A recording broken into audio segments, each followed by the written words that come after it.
Jalaun metro से मैं रश्मि पांडे। जनपद जालौन की कभी शान रही और समूचे बुंदेलखंड की इकलौती शुगर मिल अब पिछले 41 सालों से बंद पड़ी है। कभी जनपद जालौन की गन्ने की मिठास और देसी गुड़ की महक उत्तर प्रदेश ही क्या, मध्य प्रदेश, राजस्थान, दिल्ली, हरियाणा सहित कई अन्य राज्यों के व्यापारियों को अपनी ओर आकर्षित किया करती थी।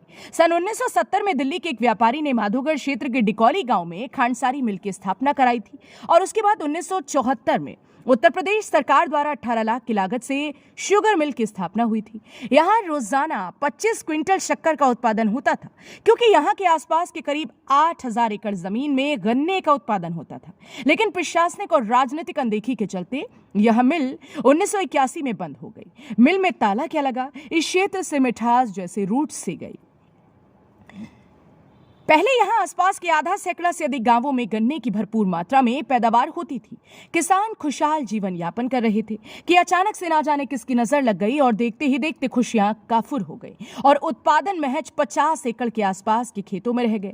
पहले यहाँ इस मिल में प्रतिदिन करीब 25 क्विंटल चीनी का उत्पादन होता था, लेकिन मिल बंद होने से बाहरी व्यापारी मनमाने ढंग से गन्ने की खरीद करने लगे, तो किसानों ने मुनाफा कम देखकर धीरे धीरे गन्ने का उत्पादन कम कर दिया। हालांकि कुछ किसान अब भी गन्ने की फसल खेतों में बोए हुए हैं और गन्ने का रस बेचने वाले लोगों को गन्ने की सप्लाई कर गुजर बसर कर रही हैं। यहां से कई मंत्री हुए, मगर इस ओर किसी का ध्यान नहीं गया, क्योंकि विकास उनकी प्राथमिकता में कभी रहा ही नहीं। उनका दायरा सिर्फ जातिवाद, कोतवाली, खंडजात, ट्रांसफार्मर, बिजली खंभे और हैंडपंप तक ही सीमित रहा।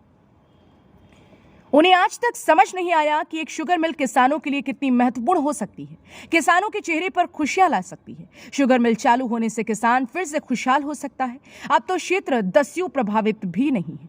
हालांकि इसमें नेताओं का अकेला दोष नहीं, यहाँ की जनता भी बराबर की भागीदार रही। उसने कभी मुद्दों के आधार पर नेताओं को जिताने की कोशिश ही नहीं की, हमेशा जातिवाद को प्राथमिकता दी और विकास से वंचित रहे। जालौन जनपद की एकमात्र लोकसभा सीट से निवर्तमान सांसद महोदय केंद्रीय मंत्री हैं, तो जनता को उनसे बहुत आशाएं हैं कि वे किसानों के हित में जरूर कुछ करेंगे। आपको बताते चलें कि गन्ना एक लाभ अनेक, गन्ने का एक भी कण बर्बाद नहीं होता, गन्ने के कण कण उपयोगी होता है। आइए समझते हैं कैसे। गन्ने की पिराई होती है, उससे जो जूस निकलता है उससे शक्कर या गुड़ बनाया जाता है।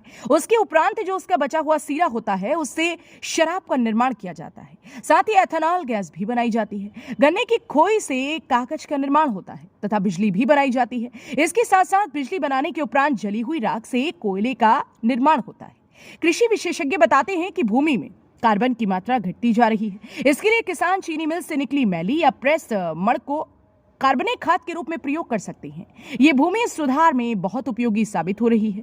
भारत में एथेनॉल सी हैवी शीरे से बनाया जाता है। 2018 जुलाई में सरकार ने गन्ने के रस और बी हैवी शीरे या बी ग्रेड शीरे से एथेनॉल बनाने की अनुमति दी थी। महाराष्ट्र की चीनी मिल ने गन्ने के शीरे से एथेनॉल बनाना शुरू किया। गन्ने के कचरे से बायो सीएनजी, स्वच्छ ईंधन में चीनी मिलों की बढ़ती भूमिका। बायो सीएनजी गन्ने के कचरे से परिवहन ईंधन का एक नवीन स्रोत है। भारत के गन्ना उत्पादक राज्यों की चीनी मिलों में तेजी से इसका उत्पादन हो रहा है। फिलहाल भारत के 13 राज्यों में बायो सीएनजी के 44 प्लांट हैं। इनकी उत्पादन क्षमता 2,18,000 किलो प्रतिदिन है। गन्ना हमारी सेहत के लिए भी महत्वपूर्ण भूमिका अदा करता है। गन्ने के रस में स्वाद के साथ साथ सेहत भी है। यह आपको कई बीमारियों से सुरक्षित रखने के साथ ही आपकी त्वचा को भी निखारता है।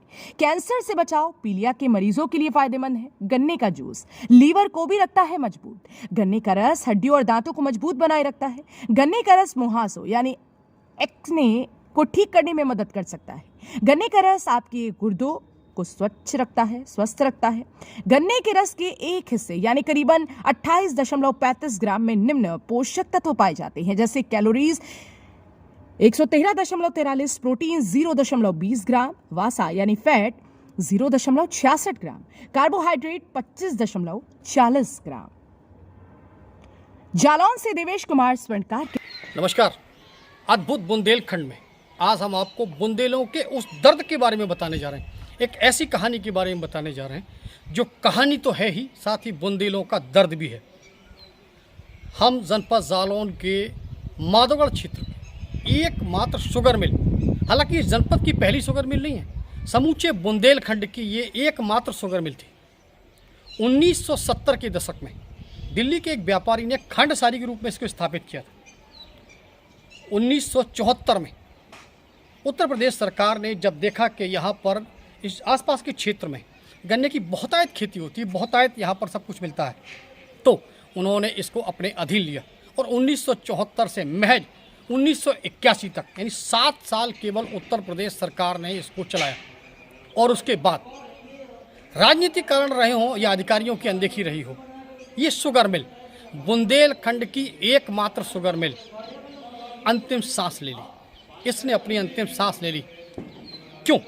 इसके पीछे का कारण आज तक कोई पता नहीं लगा पाया, लेकिन आज हम आपको बुंदेलों के इस दर्द से महसूस कराने जा रहे हैं, इस दर्द को महसूस कराने जा रहे हैं। देखिए, अद्भुत बुंदेलखंड में आज इस शुगर मिल की कहानी। ये शुगर मिल जनपद जालौन के माधोगढ़ क्षेत्र में, माधोगढ़ क्षेत्र एक ऐसा क्षेत्र जो कभी किसी ज़माने में यानी 70 के दशक की अगर हम बात करें, उस समय जब दस्यु प्रभावित क्षेत्र हुआ करता था, यहाँ पर बंदूकों और घोड़ों की टापों से राजनीतिक भविष्य लिखा जाता था। उत्तर प्रदेश का मुख्यमंत्री भी इसी इलाके के बीहड़ से कभी चुना जाता था। समीपवर्ती जालौन देवी माता मंदिर से, डाकुओं की गोलियों की गड़गड़ाहट से राजनीतिक भविष्य लिखा जाता था। ये वो बुंदेलखंड का हिस्सा। 1970 में यहाँ पर दिल्ली के एक व्यापारी ने गन्ने की मिठास से आकर्षित होकर एक शुगर मिल यानी खांडसारी जिसको बोलते थे पहले, खांडसारी की स्थापना की। और इस खांडसारी में उन्होंने आसपास के क्षेत्रों के किसानों से गन्ने की जो वो उपज करते थे या गन्ना जो करते थे, बोते थे, आपको पता है कभी इस ज़माने में 8000 एकड़ में गन्ना बोया जाता था। 8000 एकड़, आप कल्पना कर सकते हैं। आसपास के लगभग आधा सैकड़ा से अधिक गाँवों में ये जो है गन्ने की खेती होती थी। और यहाँ के किसान संपन्न थे, मालामाल थे। व्यापारियों ने जब यहाँ के गुड़ की मिठास देखी, यहाँ के शक्कर की मिठास देखी, यहाँ के लोगों के जो है मेहनत देखी, तो इस मिल की स्थापना की। 1974 में जब ये बात उत्तर प्रदेश सरकार के नुमाइंदों के हाथ में पड़ी, तो उन्होंने इस मिल को हैंड ओवर किया और 1981 तक महज 7 साल चलाया। और उसके बाद इस मिल में ताला पड़ गया। यहाँ के मजदूर थे वो बेघर हो गए, बेरोजगार हो गए। कोई कहाँ यहाँ, किसी को कोई पता नहीं। लेकिन सबसे बड़ा सवाल ये है कि आखिरकार ये बुंदेलखंड की एक, वो भी जालौन के बीहड़ इलाके में ये शुगर मिल स्थापित हुई थी। और उसके बाद से शुगर मिल क्या बंद हुई, लोगों की खुशियाँ ही उनसे रूठ गई। यहाँ का 8000 एकड़ का उत्पादन सिमट कर 50 एकड़ में रह गया। आधा सैकड़ा से अधिक गाँव में जहाँ गन्ने की खेती होती थी, लोग खुशहाली में जीते थे, वो खुशहाली उनकी काफूर हो गई और अब सिमट कर जो है एक दायरे के अंदर आ गई, महज 50 से 60 एकड़ में रह गई। हालांकि जो किसान गन्ना किए हुए हैं, आज भी गन्ना किए हुए हैं, वो अब जो गन्ने का रस बेचने वाले लोग हैं उनको गन्ना सप्लाई करते हैं।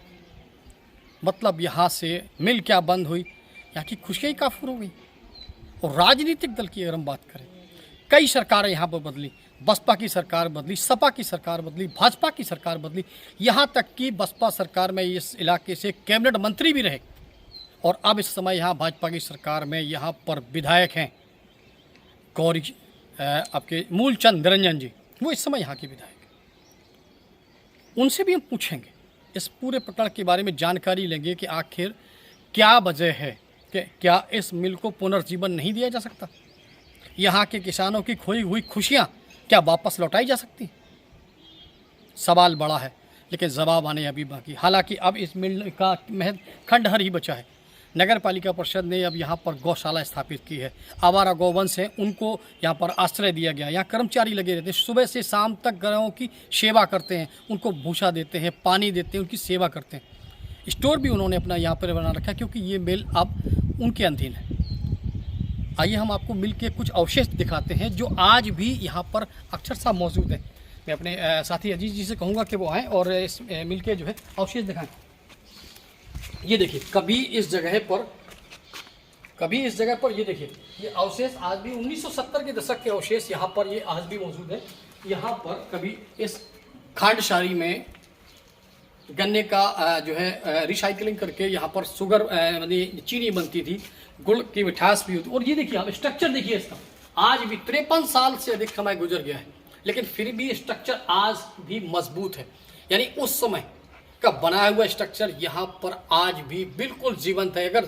अगर यहाँ पर सरकार पहल करे तो निश्चित तौर पर कहीं ना कहीं उसको पुनर्जीवन दिया जा सकता है। यहाँ के लोगों की खुशियाँ उनको वापस लौटाई जा सकती हैं। क्या नाम भैया आपका? जी सुमित श्रीवास्तव। सुमित जी, हमें आप ये बताइए, आप ये किस चीज़ की खेती करते हैं?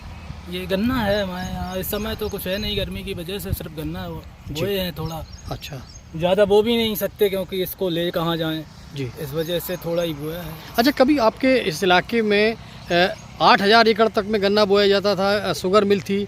जी माधोगढ़ में थी हमारे यहाँ शुगर मिल। जी। हमारे यहाँ से करीब 3-4 किलोमीटर के लगभग दूरी पर थी। जी। तो कुछ कारण रहा, जो भी रहा हो, हम तो उस समय ज़्यादा बड़े थे नहीं जी। लेकिन बंद हो गई है अब। लेकिन स्थितियाँ बहुत ख़राब है। हम लोगों की फसल गन्ना जो है 1-2 मील वाले आ जाते हैं, उनका भी मनमाना रेट रहता है, कोई एक्चुअल रेट नहीं रहता। ज़्यादा भीड़ समझ में आई तो कम कर दिए, और बाकी जो अपने जो गन्ना जूस वगैरह बेचते हैं छोटी छोटी ट्रालियाँ लेके जी, उनको ही सप्लाई करते हैं हम लोग। अच्छा, अब पहले यहाँ पे लगभग बताया जाता कि 8,000 एकड़ में लगभग खेती होती थी, अब कितने एकड़ों में होती होगी लगभग? एक समय 8 का बहुत ज़्यादा खेती होती थी लगभग। गन्ना मुख्य फसल थी हमारे यहाँ की जी। लेकिन अब तो बस, अब हमें से अंदाज लगाओ, कभी हम 15 और 20 बीघा किया करते थे, अब यही है 1 बीघा के करीब है हमारी फसल। तो अब ऐसे ऐसे घट गई। वो तो बस सिर्फ इसलिए है कि अब गर्मियों में कुछ और हो नहीं सकता तो यही कर लेते हैं। बाकी रेट ना होने की वजह से हम लोगों ने खेती बंद कर दी। जालान मेट्रो न्यूज चैनल को सब्सक्राइब करें और बेल आइकन जरूर दबाएं ताकि जालौन जनपद से जुड़ी खबर आप तक पहुंचे सबसे पहले।